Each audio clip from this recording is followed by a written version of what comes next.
नमस्कार दोस्तों, स्वागत है सुनो साहित्य पर। पिछले अध्याय में हमने देखा भोला के घर में गोबर और जुनिया की पहली नजर मिली थी। धनिया को कुछ शक हुआ था और होरी बेखबर था। आज अध्याय 5, जिसमें वो नजर एक गहरे रिश्ते में बदलने लगती है।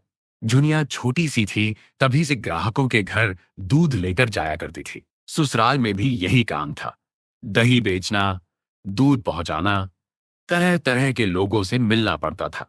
कुछ पैसे मिल जाते थे, घड़ी भर का मनोरंजन भी, लेकिन ये सब जैसे मांगी हुई चीज थी। उसमें टिकाव नहीं था, समर्पण नहीं था, अधिकार नहीं था। जुनिया ऐसा प्रेम चाहती थी जिसके लिए जिए और मरे, जिस पर खुद को समर्पित कर दे। वो जुगनू की चमक नहीं चाहती थी, दीपक का स्थायी प्रकाश चाहती थी। और गोबर, उसे वो दीपक लगा था। एक दिन जुनिया दही बेचने निकली थी। रास्ते में गोबर मिला। गोबर ने मुस्कुराते हुए कहा, कहाँ जा रही हो जुनिया? जुनिया ने बिना रुके जवाब दिया, दही बेचने। क्यों? गोबर ने आगे बढ़कर कहा, भिक्षुक को एक ही द्वार पर भरपेट मिल जाए तो क्यों द्वार द्वार घूमे? जुनिया ने एक पल रुककर गोबर को देखा, फिर अंगूठा दिखाकर चल दी। लेकिन दोनों जानते थे, जुनिया जानती थी वो आएगा, कैसे ना आएगा। गोबर जानता था वो मिलेगी, कैसे न मिलेगी। जब गोबर अकेला गाय को हाँकता हुआ घर की तरफ चला तो उसे लगा जैसे स्वर्ग से गिर पड़ा हो। दिन बीतते गए, गोबर का भोला के गांव जाना बढ़ता गया। कभी गाय के लिए चारा लेने का बहाना, कभी भोला से मिलने का, कभी बिना किसी बहाने के। और जुनिया हर बार किसी या किसी काम में मिल जाती। यह सिलसिला धीरे धीरे गहरा होता गया।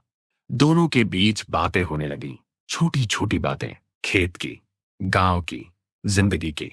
जुनिया के पति का घर उसके लिए सुखी नहीं था। वो जानती थी वहां कोई उसका अपना नहीं। सास की फटकार थी, देवर की उपेक्षा थी, और पति वो तो था ही नहीं। गोबर के पास आकर उसे लगता कोई सुनने वाला है, और गोबर को लगता कोई समझने वाला है।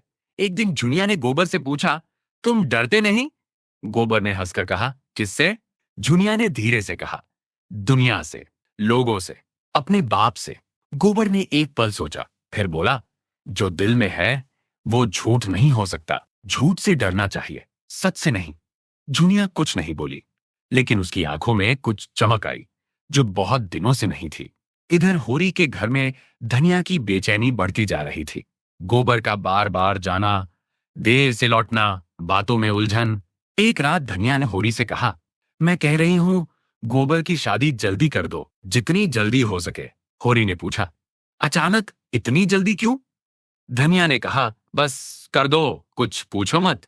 होरी समझ नहीं पाया, लेकिन धनिया समझ गई थी कि जो होने वाला है उसे रोकने का वक्त अभी है, बाद में बहुत देर हो जाएगी। तो दोस्तों, अध्याय 5 में हमने देखा गोबर और जुनिया का रिश्ता गहरा होता जा रहा है।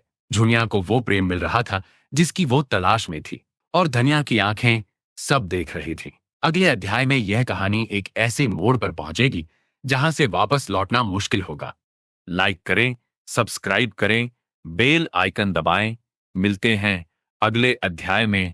नमस्कार।